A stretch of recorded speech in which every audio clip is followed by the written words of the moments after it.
Atong tanawon ba di kung unsa gyud ginabati ana mahimo kang ambasador sa isa ka brand niya. Pinaka-importante gyud diha ba di ang kaon pod. Pinaka-trending na street food sa Manila atong imbestigahan og lami gyud ba.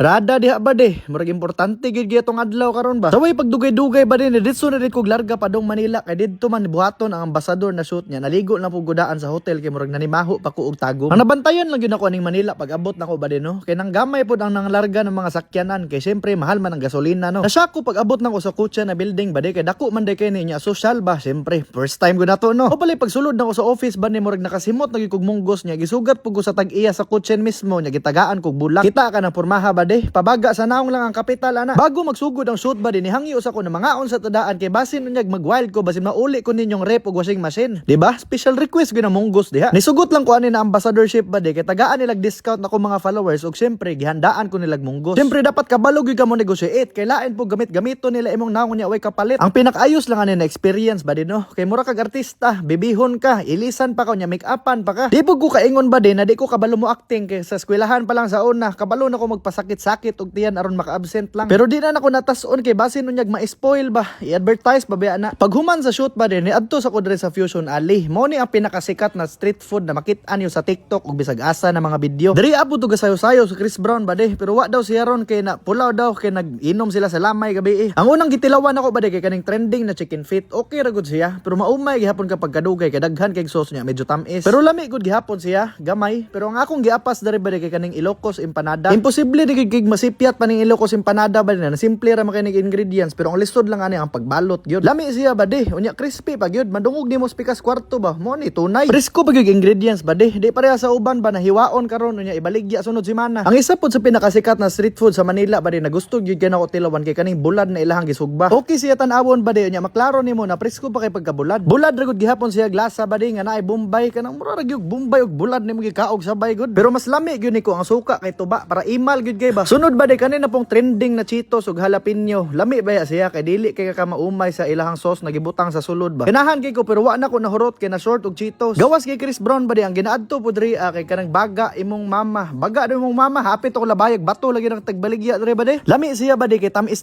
mangud siya nya humok pero sa sauce ra gihapon na magdaog or sa suka. Bisong asa lang ko mobaktas makita gyud ko aning hotdog pero ang nakanindot ani kay ilahang gisugba di as bato. Ang lasa niya ba de mura gug hanggarya na gituslo sa bitsin pero lami pud siya. Depende sa imong hilig. Excited pud ko aning dessert ba de kay kanunay mao ni ginalinyahan sa mga tao diri Sa naong pa lang ka magtan-aw ba de motulo na imong laway og ihi sa kalami. Pagkaon ako ani ba de lami gyud ang Biscoff kay syempre kinsa may masipyat sa Biscoff pero ang tunga niya kay tabang. Medyo di gyud siya sulit sa 250 niya na presyo ba de kay ang biskwit sa tunga medyo wa gyud lasa. Pero ang pirmi gyud ako ginaadtuan ba de basta na ako diri sa Manila unya na ako dapit diri sa UST kay kanang pinakasikat na mangtot. Pila na ni sila ka tuig ilado ba de unya pinakaganahan ako diri kay ang ilahang turon ilahang giprito sa tanduay. Pero wa gihapon ko nagdahom ba de na sa kabuang nako mahimo ko ambasador sa isa ka brand. Mo nang padayon lang gyud si mong gibati ba de kay kanang mga tao na di maka-express silang sarili fan na sila sa mga tao na maka-express kung unsa gyud ang tinuod na sila. Ni automatic baga kag naong mi